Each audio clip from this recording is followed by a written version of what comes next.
कौन है हजरत इमाम मेहंदी? इमाम मेहंदी दुनिया में कब आएंगे? इस्लाम के अकीदे के मुताबिक कयामत से पहले। दुनिया में 3 बहुत बड़ी और ताकतवर घटनाएं एक ही वक्त में होंगी। जमीन पर 3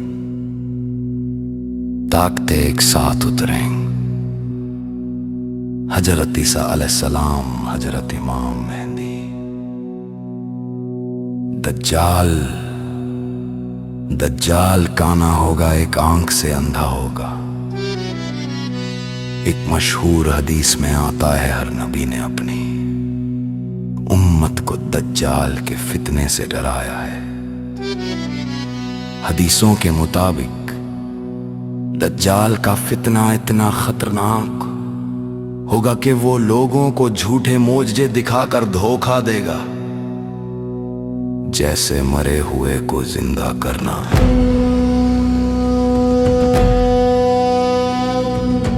बारिश बरसाना, एक जन्नत और दोजख अपने साथ रखना। दज्जाल के पास एक बाग और एक आग होगी।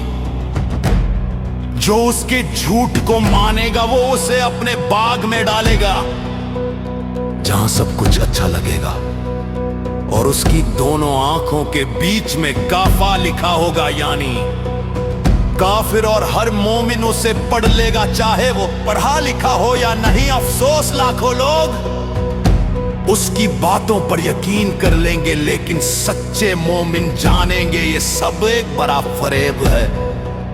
प्यारे आका ने अचानक अपने सहाबा को बुलाया। सहाबा हैरान थे, लेकिन सब चुप थे।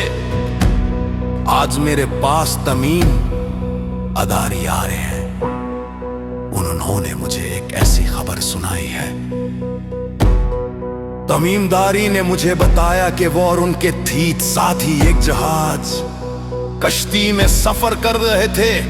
समंदर में तूफान उठा, तेरे लहरों का शोर, और वो सब रास्ता भटक गए। कई दिनों तक वो समंदर में भटकते रहे, यहां तक कि एक अनजाना सा टापू सामने आ। वो वहां उतर गए तो वहां उन्हें एक अजीब मखलूक नजर आई। स्याह रंग की थी, उसका पूरा जिस्म बालों से ढका हुआ था। उन्होंने उससे पूछा, तू कौन है? उसने जवाब दिया, मैं जैसा हूं।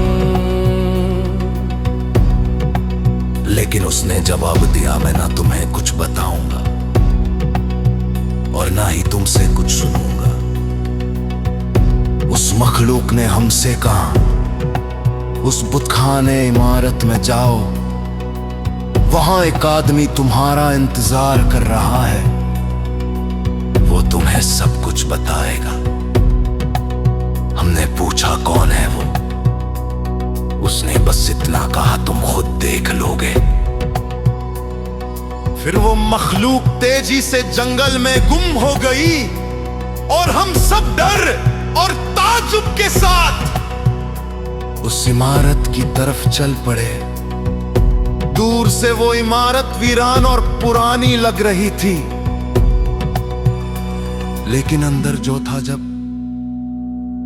हम उस इमारत में दाखिल हुए तो वहां एक अजीब इंसान था। उसका पूरा जिस्म जंजीरों में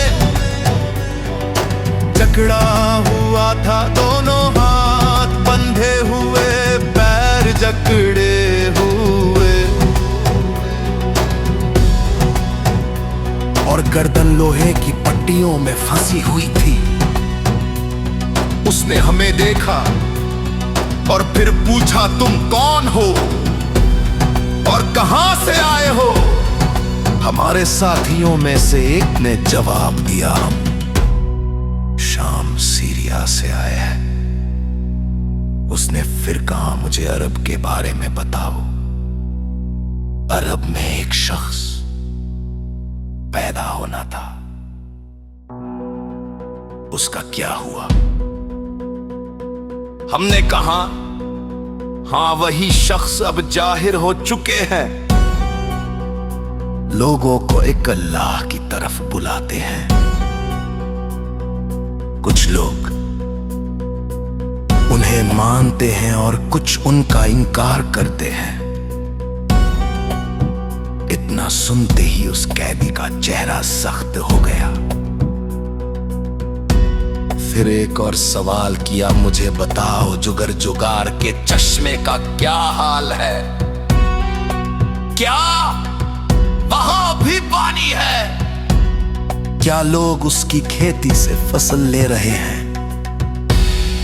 हमने जवाब दिया वहां पानी है और लोग उस पानी से खेती भी कर रहे हैं। फिर उसने पूछा उमान और बेसान के खजूरों का क्या हाल है? क्या अब भी वहां खजूरें उगती हैं? हमने कहा वहां अब भी खजूरें होती हैं।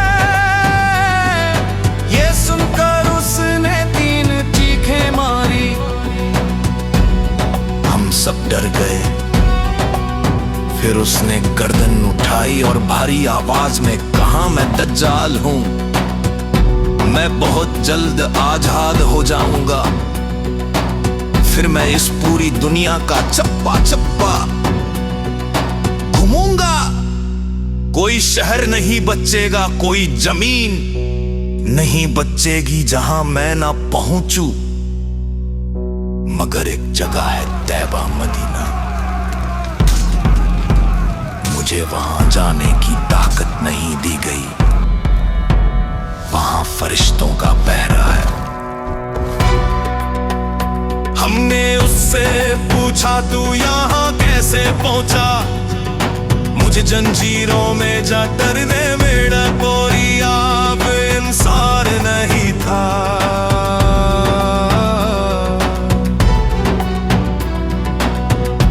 वो एक नदी था और बादशाह थी।